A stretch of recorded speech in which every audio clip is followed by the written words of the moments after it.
Hi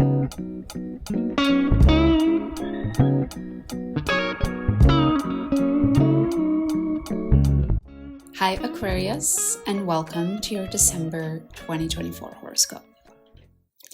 Before we get into it, I wanted to let you know that my books are open for the 2025 year ahead readings. That's right, the new year is just around the corner. So if you want to make sure that you grab one of the 5 spots for a personalized reading for the year ahead, then make sure you click on the link in the description box or in the comments. We start off the month on December 1st with a new moon in your 11th house. This means that you're starting a new chapter when it comes to your future goals and ambitions. Maybe you are getting an idea that actually the things you want to achieve in the next 5 to 10 years are different than what you originally thought. If you want to learn more about this new moon, I will direct you to this more in-depth horoscope video that I did a couple of weeks ago. A couple of days later, on December 4th, we have the Sun squaring Saturn. The Sun in your 11th house squaring Saturn in your 2nd house. So you might find that your future goals that just 2 days ago you were very excited about, you had new ideas about, are now somehow held back or restricted by your finances. I mean, do I need to say more? A lot of us have future goals that honestly we'd love to do, but our finances don't allow for it. Keep in mind that you can still get to those future goals. You might just need to think of a different approach or a different way to get there.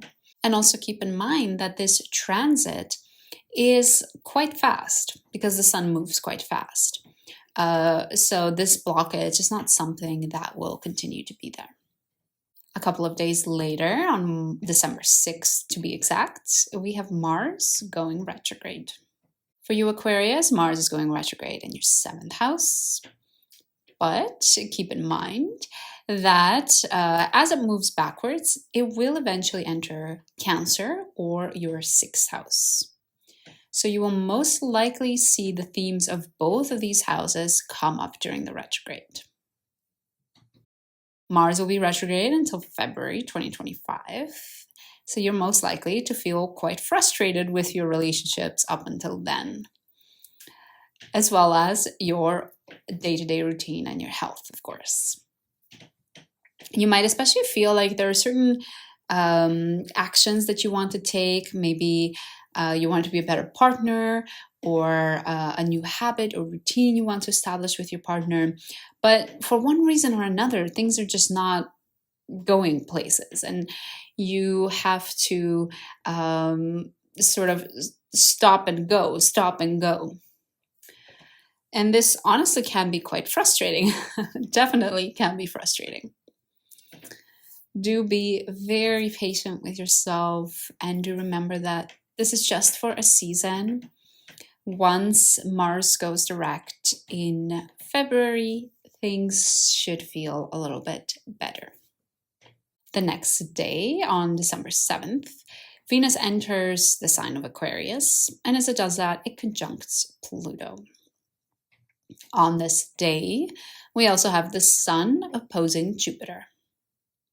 Because both of the good planets are in challenging positions, and by good planets, I mean Venus and Jupiter, because they're in challenging positions, it might not be the most comfortable day for any of us.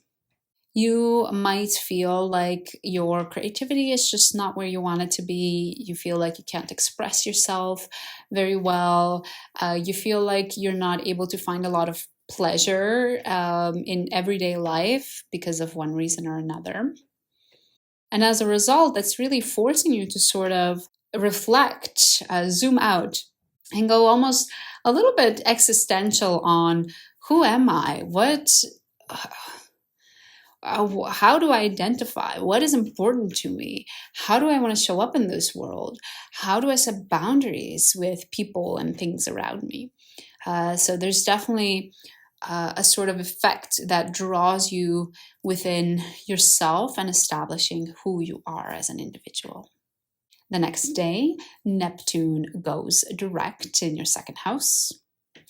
This should feel a bit nicer because honestly, while Neptune was retrograde, you might have been seeing the reality of your finances, and therefore you might have been a bit harsh, negative about them.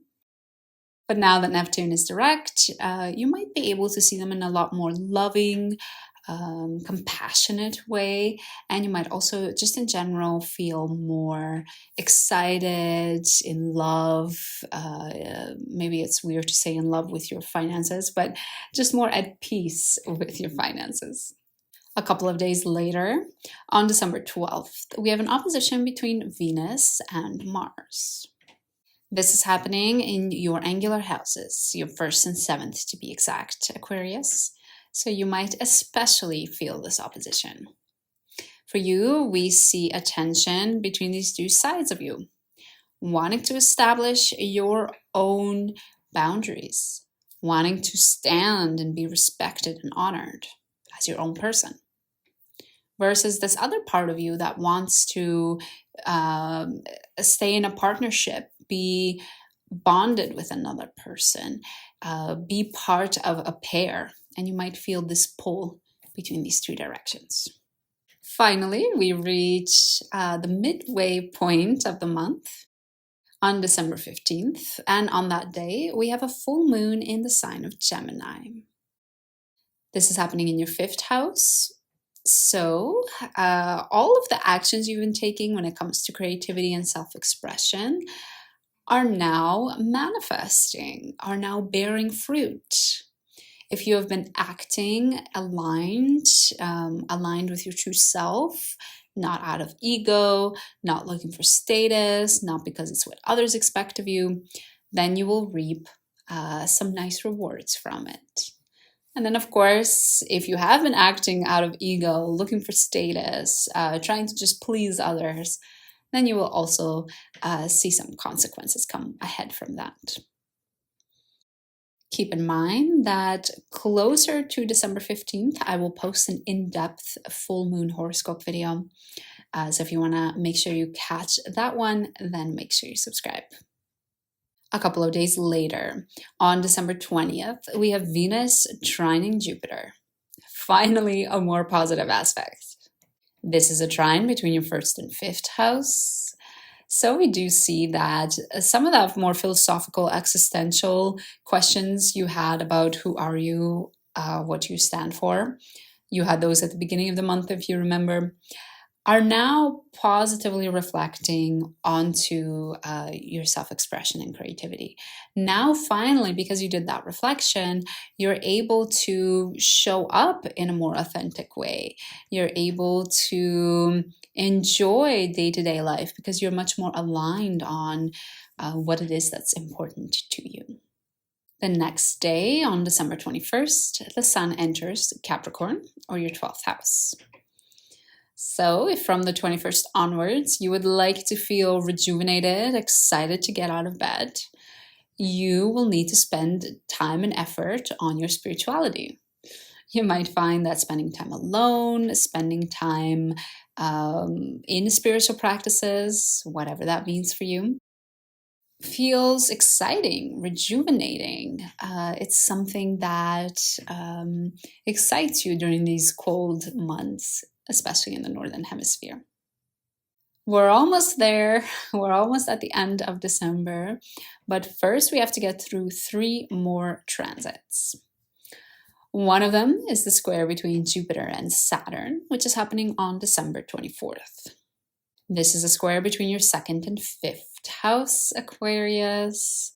And here, even though we've seen this square before, we're seeing it now again because the planets were moving direct and now moving retrograde. So we have the square happening again.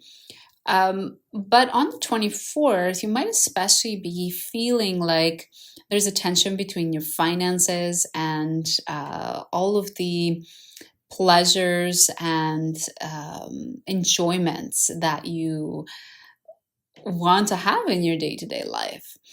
I can imagine that this is this idea of, well, I want to have fun. I want to order good food and I want to go and listen to music at a beautiful concert of my favorite artist. But you have been acting quite mature and disciplined with your finances, and you might find that that's not allowing you to have all that much fun. Then on December 28th, we have Venus squaring Uranus. With Uranus in the fourth house, Aquarius, you have been finding your own unique way of getting in touch with your internal world, finding out what's inside of you, your emotions, getting in touch with them. But on this day, you might find that all of this internal work is somehow holding you back from setting boundaries with other people. It's almost this idea of you have done a lot of work, you are always very compassionate and looking inwards, but sometimes in order to set boundaries with others, we need to close off that part of ourselves and almost make us strong and make ourselves proud and a bit in our ego so that we can set boundaries for ourselves. So it might feel like these two parts of you, the emotional, internal, taking care of yourself part of you, is a bit at odds with the firm boundary setting that can be required. And finally, we close off the month on the 30th of December with a new moon in Capricorn. For you, Aquarius, this is your 12th house, which means that you might be getting some new ideas or inspiration around your spiritual practices. So honestly, it's a wonderful way to close off the month, and maybe you can take some of this spirituality, enthusiasm, and inspiration into 2025 as well. So, Aquarius, yes, December can be quite a lot. I think we've identified a couple of important themes for you during this month. One of them was definitely self-expression and just having fun, pleasure in your day-to-day life, maybe even getting in touch with your creativity. And then, of course, we talked quite a bit about your spirituality, setting boundaries with people, and looking after your finances. I hope this forecast helps you for the month ahead. And if you would like further support for the upcoming year, don't forget that I have my books open for the yearly 2025 readings. They're heavily discounted, so make sure you grab one down in the description box or in the comments. Thanks again, Aquarius, and I hope to see you again soon.